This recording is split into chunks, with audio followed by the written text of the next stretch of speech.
Megatrends, unipolar moments, and hegemonic power. These are all factors taken into consideration by the US National Intelligence Council's Global Trends 2030 report. US intelligence analysts, foreign and private experts all see the power of Asia surpassing North America and Europe combined on the world stage by 2030. That's taking into account GDP, population size, military spending, and technological investment. Martin Jakes is author of the book When China Rules the World. He thinks the US intelligence report is a naive assessment of Asia's potential. It underestimates the extent to which, within 20 years, China's influence, for example, in East Asia, will be really dominant. I mean, I for example, am very skeptical of the American pivot in East Asia. I don't think it's going to work, and the reason it's not going to work is because America cannot sustain its position essentially on the basis of hard power when its economic position in that region is declining so rapidly.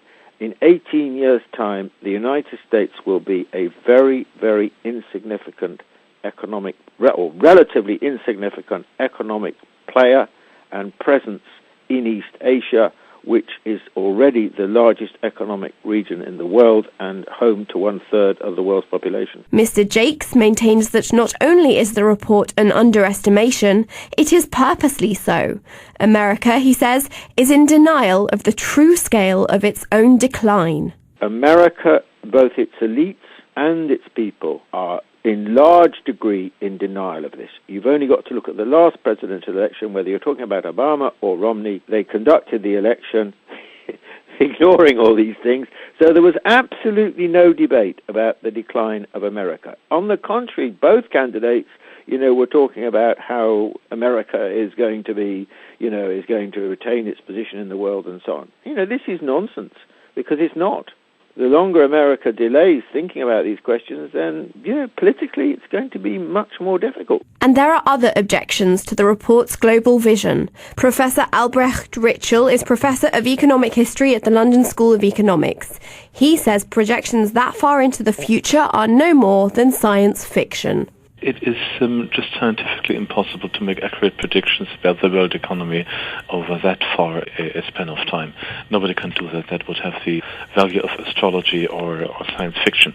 That said, it is of course quite clear that East Asia's growth will at some point change the weights in the world economy, and it has already done so. Whether exactly within 10 years or within 15 years or within 20 years America will be overtaken, that's entirely speculative, simply because it depends on assumptions about productivity progress, about immigration, and about all kinds of things that we cannot know. Professor Ritschl is wary of the report's conclusions for historical reasons as well. American intelligence, he says, has a history of being overcautious when estimating the capacity of its global competitors. We, of course, need to keep in mind, it is also an interested forecast, so to speak. It is very well known that during the Cold War, the CIA made, in retrospect, the most fantastic assessments and estimates of the economic capacity of Eastern European countries, basically to be on the safe side. So if they now predict that America is just going to fall back and lose its status as a world leader, let's never forget this is a political statement and not just a scientific forecast. The report says the economies of Europe, Japan and Russia will continue to decline. It identifies Colombia, India, Turkey and Nigeria as countries other than China that will all become increasingly powerful economic players by 2030. But despite predicting the economies of China and India will grow at twice the speed of the US economy, the report states America will remain the only power that can orchestrate the various global coalitions. So it seems the superpower really isn't dead at all.